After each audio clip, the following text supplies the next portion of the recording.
I think I finally figured out what's going on here, Mr. Journalist.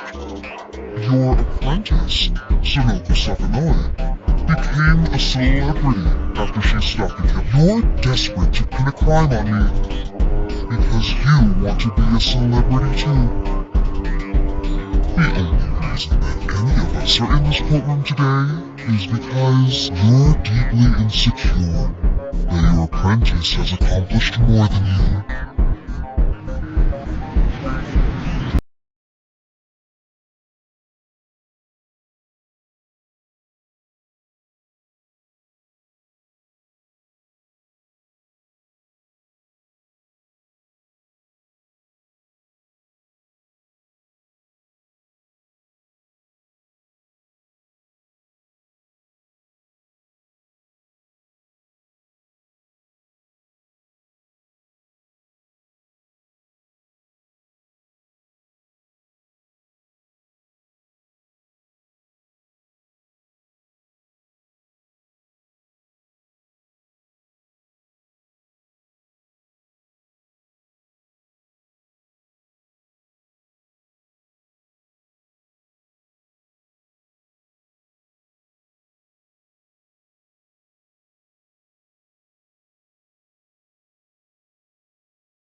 Ryoba's mother has officially been added to the Yander Simulator website. Here's what it says about her. Dozuki Aishi was born in 1950 to a pair of extremely wealthy parents.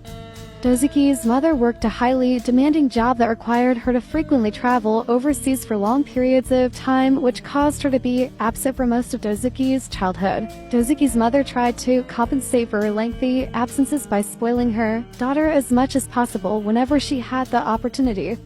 She showered Dozuki with gifts and praise as often as possible and never said no to anything that her daughter requested.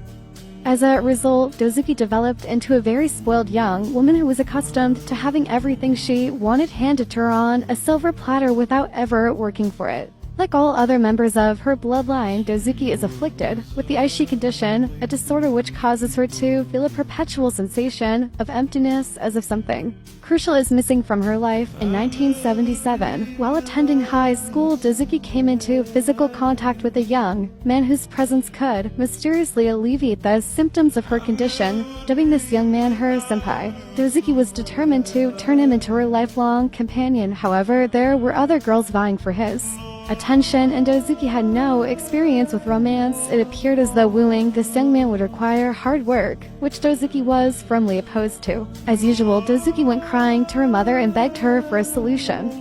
At this point in time, Dozuki's mother had retired from her highly demanding job and could afford to spend all of her time and vast fortune doting on her daughter.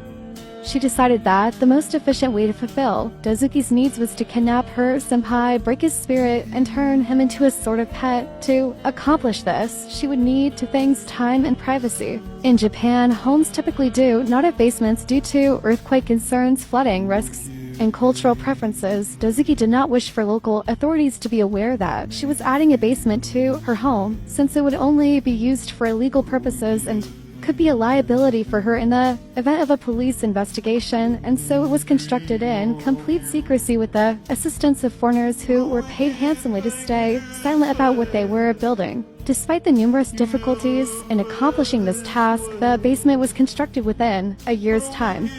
Immediately after its completion, Dozuki's senpai was kidnapped and imprisoned there. During the 1800s, one of Dozuki's ancestors discovered a torture technique that could break a person mentally. The technique does not involve physical pain.